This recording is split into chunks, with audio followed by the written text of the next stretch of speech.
عطا فرمایا۔ روزے تو پہلی امتوں پر بھی تھے، ان پر بھی روزے فرض تھے،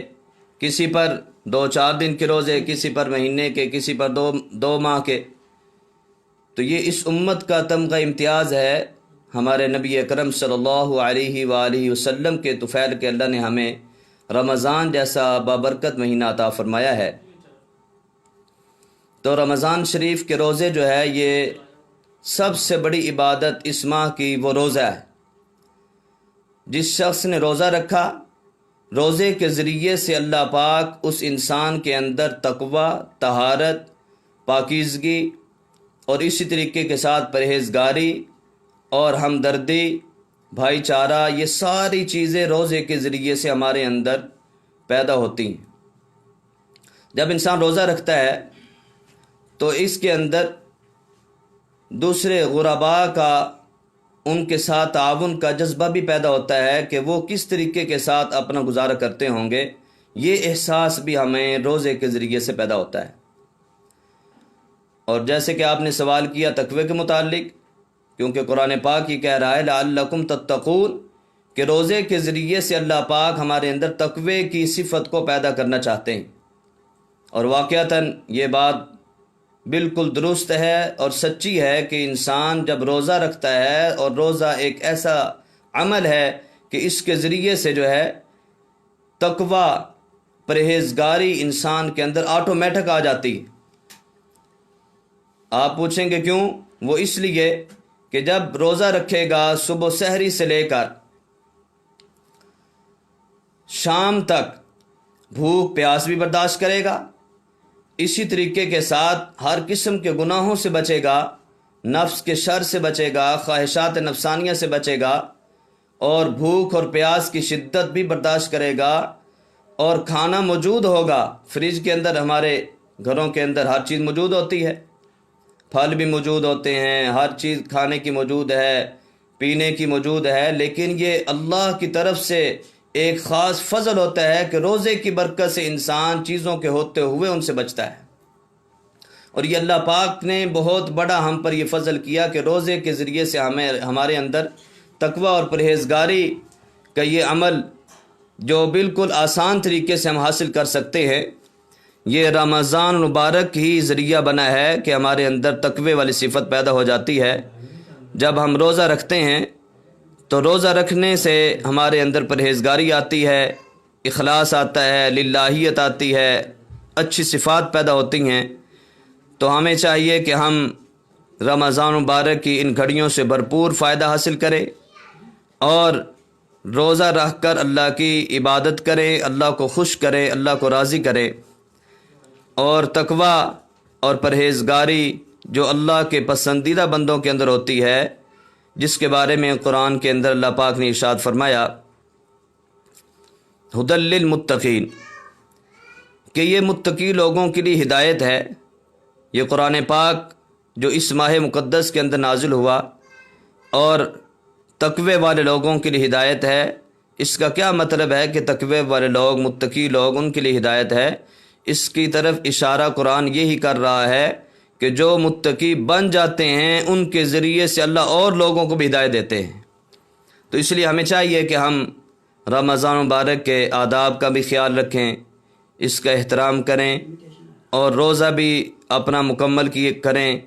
اور اسی طریقے کے ساتھ تراویح کی عبادت ہے، بہت ہی قیمتی عبادت ہے، اس کے اندر شامل ہوا کریں۔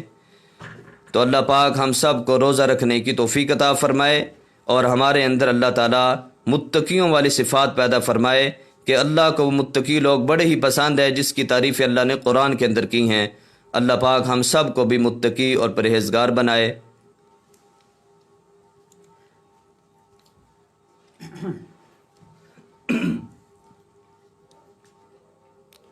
ماشاءاللہ مفتی صاحب تقوی کے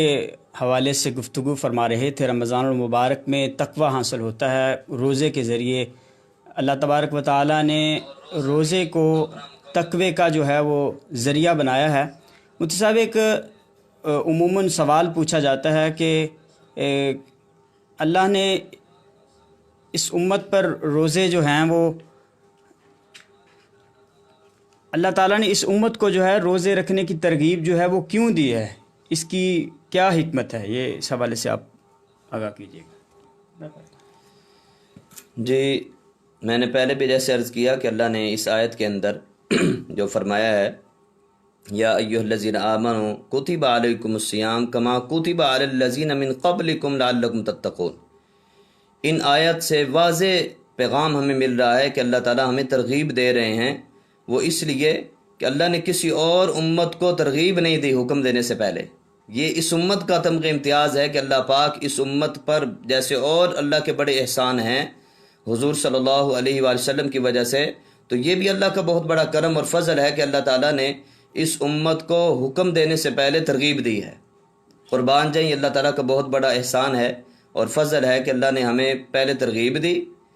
ترغیب اس لیے بھی دی ہے کہ یہ ماہ مقدس صرف اس امت کو ملا ہے، کسی امت کو اللہ نے یہ ماہ مقدس عطا نہیں فرمایا۔ روزے تو فرض تھے ان پر، لیکن رمضان جیسا مہینہ اس امت کو ملا ہے، تو اس لیے اللہ نے پہلے ترغیب دی روزے کی اہمیت بیان کرنے کے لیے کہ یہ ماہ مقدس کو کوئی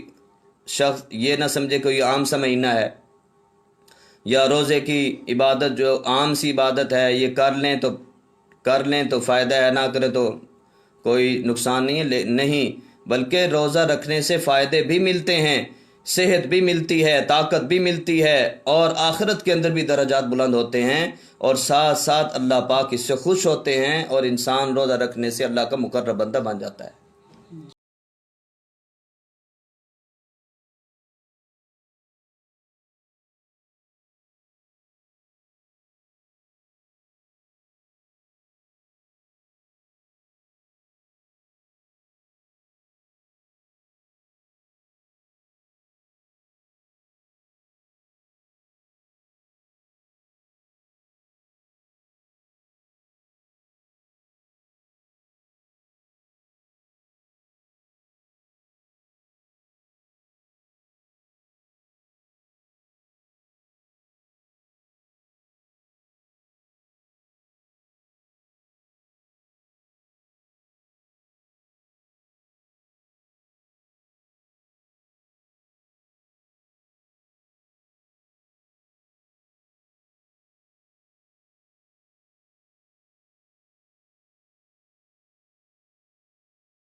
جاتا ہے، پوچھا جاتا ہے اکثر، کیونکہ ہمارا یہ پروگرام لائیو چل رہا ہے اس وقت بھی، اور گزشتہ پروگرام جو ہیں ان میں بھی، اور یہ سوال آیا سامنے کہ کیا روزے کی حالت میں، ایک عمومی ہے سوال، کہ انجیکشن یا ڈرپ وغیرہ لگوائی جا سکتی ہے، اس میں کس حد تک گنجائش ہے، جائز ہے یا ناجائز ہے؟ آپ اس حوالے سے کیا کہتے ہیں؟ جی، شریعت نے ہمیں ہر قسم کے مسائل سے آگاہ کیا ہے۔ رسول اللہ صلی اللہ علیہ وآلہ وسلم جو ہمارے لیے دین لے کر آئے وہ کامل اور اکمل دین ہے، مکمل دین ہے، اور قیامت تک آنے والے انسانوں کے لیے ہر شعبے کے لیے یہ دین ہے، مکمل دین ہے۔ تو روزے کے متعلق جو آپ نے سوال کیا ہے کہ روزے کے اندر اگر ضرورت پڑے تو انجیکشن لگوانا پڑتا ہے، تو اس کے بارے میں علماء اور مفتی حضرات یہ فرماتے ہیں کہ انجیکشن لگوانے سے روزہ نہیں ٹوٹتا۔ وہ اس لیے کہ ایک تو مجبوری بن جاتی ہے اور معذور انسان ہو جاتا ہے، اور معذوری کی حالت کے اندر شریعت اجازت دیتی ہے، اور اس سے روزے پر کوئی فرق نہیں پڑتا، کیونکہ روزہ تب ٹوٹتا ہے جب انسان اپنے منہ کے ذریعے سے کوئی چیز کھائے یا پیے، یا کوئی چیز منہ کے ذریعے سے اندر چلی جاتی ہے تو اس سے روزہ ٹوٹتا ہے، اور یہ نس کے اندر جو ہے ٹیکا لگایا جاتا ہے، اس سے روزہ نہیں ٹوٹتا۔ اچھا مفتی صاحب، رمضان المبارک میں یہ ہے روزوں کے ساتھ ساتھ نماز تراویح کا بھی حکم ہے، قیام اللیل جسے کہا جا سکتا ہے، تو تراویح اگر کوئی بندہ، کوئی شخص جو ہے وہ تراویح ادا نہیں کرتا تو اس کے لیے اس کے روزے کا کیا حکم ہے؟ تراویح کے بغیر، یعنی کہ آپ سمجھ لیں کہ تراویح کے بغیر روزہ رکھنا کیسا ہے؟ جی، تراویح مستقل عبادت ہے اور روزہ علیحدہ ایک مستقل عبادت ہے۔ تراویح ایک انسان پڑھ کر اللہ کا قرب حاصل کرتا ہے، اور روزہ رکھ کر بھی اللہ کا قرب حاصل کرتا ہے۔ روزہ فرض ہے اور تراویح سنت مؤکدہ ہے۔ تو جو شخص تراویح کی نماز بھی رات کو ادا کرے، قرآن پڑھے اور قرآن سنے، کے اندر اللہ پاک اور صلاحیتیں پیدا فرماتے ہیں